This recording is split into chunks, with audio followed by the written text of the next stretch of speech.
Epstein ഫയൽസിലെ പ്രധാനമന്ത്രി നരേന്ദ്രമോദിക്കെതിരായ പരാമർശം തള്ളി കേന്ദ്ര സർക്കാർ.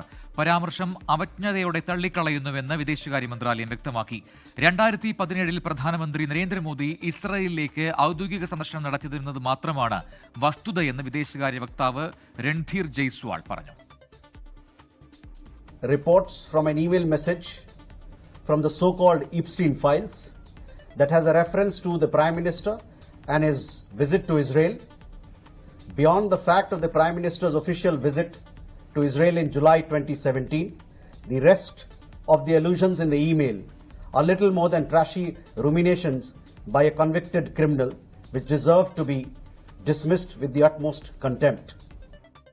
എപ്സ്റ്റീൻ ഫയൽസിലെ പരാമർശം നാണക്കേടാണെന്ന് കോൺഗ്രസ് വിമർശിച്ചു. ജെഫ്രി എപ്സ്റ്റീനുമായുള്ള ബന്ധം എന്താണെന്ന് നരേന്ദ്രമോദി വ്യക്തമാക്കണമെന്ന് കോൺഗ്രസ് ആവശ്യപ്പെട്ടു.